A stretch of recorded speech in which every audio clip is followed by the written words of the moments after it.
Assalamualaikum warahmatullahi wabarakatuh. Kali ini kita akan melanjutkan pengerjaan praktikum akuntansi manajemen ini.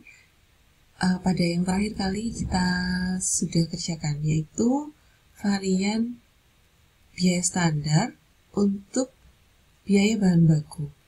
Terakhir kali kita sudah mengerjakan varian harga pembelian bahan baku, juga varian harga penggunaan bahan baku yang ini.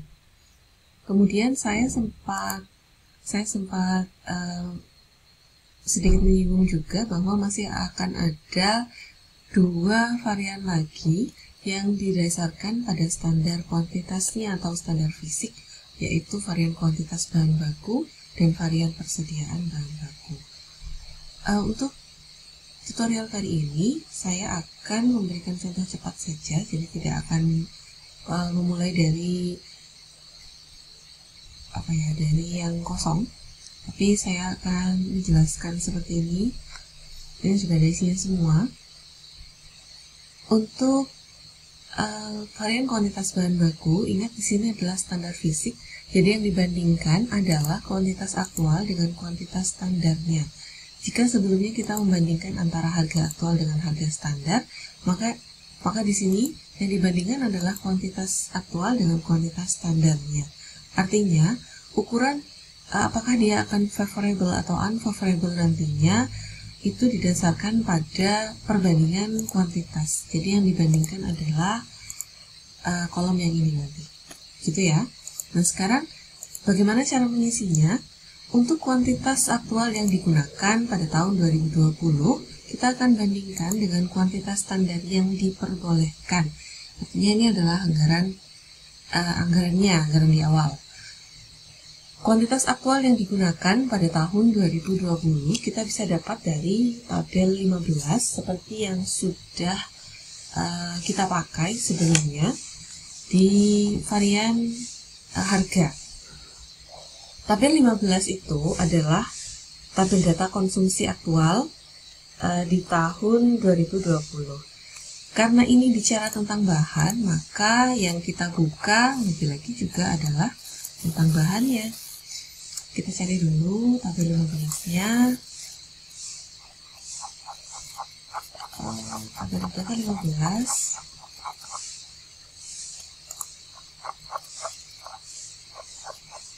Adalah ini.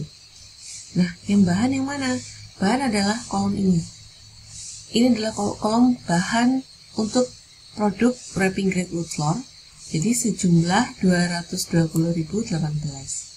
Sama semuanya. Kemudian yang kedua ordinary wood floor. 122.780. Kemudian base wood floor ini jumlahnya. Yang terakhir blockboard wood floor adalah 129.000 sekian. Nah, kita akan memindahkan itu untuk setiap produk. Perhatikan di sini bahwa kita juga mengelompokkannya untuk setiap produk.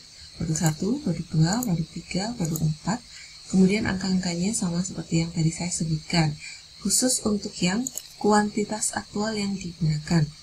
Berdasarkan tabel 15. Jadi kita pindahkan saja angka 220.018 ke situ. Kemudian untuk produk kedua 122.780. 122.780. Oke, cocok. Yang ketiga 35.670. Cocok juga. Yang terakhir 129.030. 129.030. Seperti itu ya. Kita akan memindahkannya sama seperti itu. Kemudian saya akan mencontohkan dengan cara yang berbeda daripada langkah saya biasanya. Kerjakan dengan cara saya biasanya, tidak ada masalah. Ini hanya contoh cepat saja. Kemudian kita ketemu dengan kuantitas standar yang diperbolehkan. Di sini kita menggunakan tabel 15 untuk unit produksi aktual. Kita lihat tabel 15, unit produksi aktual yang dimaksud yang mana? Yang ini loh. Ini di sini ada unit produksi. 55.000 untuk wrapping grade, 41.000 untuk ordinary, 18.000 untuk base, 43.000 untuk blockboard. Ini semua kita pindahkan angka-angkanya, kita gunakan angka-angkanya, kemudian dikalikan dengan standar quantity di tabel 1, standar quantity. Standar quantity tabel 1 yang mana sih? Kita coba lihat. Oke, ini adalah data biaya standar bahan baku. Standar kuantitinya 4. Jadi ceritanya seperti ini. Ada berapa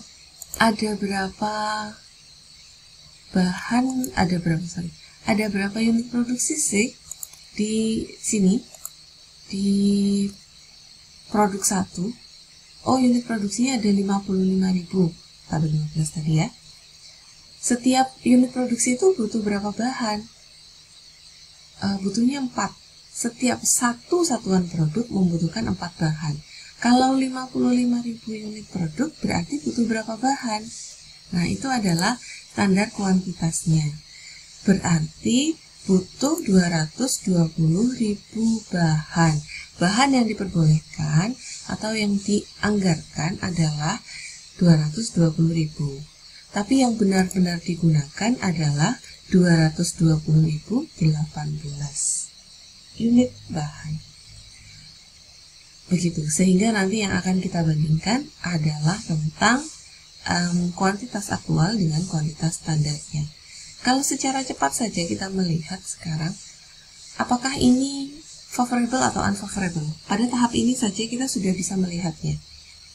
Karena kuantitas aktual yang digunakan lebih besar daripada yang dianggarkan atau yang diperbolehkan, maka dia sudah mempunyai selisih 18, maka dia muncul unfavorable. Kenapa? Karena kuantitas bahan baku yang digunakan secara real itu lebih tinggi daripada kuantitas standar yang diperbolehkan. Nah, tapi sebelum kita menyimpulkan, kita harus menghitung ini dulu. Jadi sebenarnya pada idealnya ini harus diperhitungkan dulu ya. Harga per unit dapat dari mana? Dapat dari tabel data 1. Di tabel data 1 barusan ini juga ada harga standard price per unit untuk setiap produk 1.500.000. Kita pindahkan saja angkanya. Yang ini dicari selisihnya F52 min F53. Kemudian ini adalah hasil perkalian antara F52 dengan H52. Yang di bawahnya juga sama, F53 dikalikan dengan H53, ini juga akan sama, F54 dikalikan H54. Ini adalah rumus panduannya dan ini adalah kesimpulannya. Semua dikerjakan dengan cara yang sama. Kemudian terakhir kita menjumlahkan total kuantitas bahan baku untuk seluruhnya. Lalu kita intip apa saja yang dijumlahkan. Oh, ternyata kuantitas aktual yang digunakan tahun 2020 menjumlahkan seluruh kuantitas aktual yang digunakan untuk masing-masing produknya. Demikian pula untuk kuantitas standar yang diperbolehkan, ini juga menggunakan yang bagian bawah tadi. Kemudian ini adalah hasil pengurangan selisih dari kuantitas aktual dengan kuantitas standar yang sudah ditotalkan barusan. Ini adalah harga per unit atau standard price, masih dengan yang tadi karena semuanya sama, tidak ada masalah, bahan yang digunakan sama. Ini adalah perkalian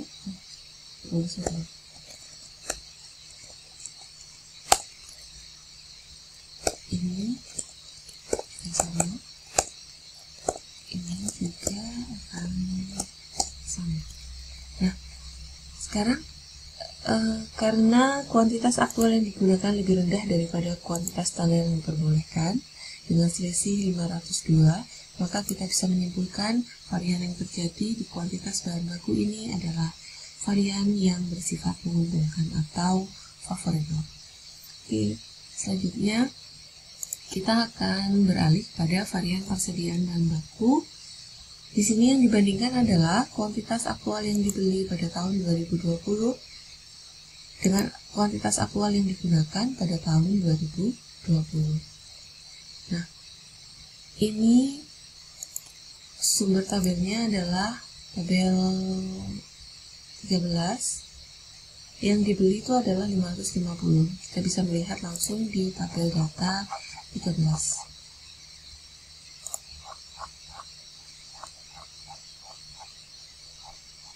di sini sudah terlihat ada kuantitas pembelian bahan baku 550. Kemudian ini adalah sama dengan yang tadi sudah dibuat. Kuantitas aktual yang digunakan tahun 2020, barusan saja kita menghitung itu dan kita tinggal menggunakan angkanya. Saya pakai formula sama dengan X7. Kemudian dihitung selisihnya, harga per unit dimasukkan saja, dikalikan, kemudian selesai, kita bisa menyimpulkan. Sekian untuk varian biaya bahan baku. Kita akan melanjutkan dengan video berikutnya untuk varian biaya tenaga kerja. Terima kasih. Wassalamualaikum warahmatullahi wabarakatuh.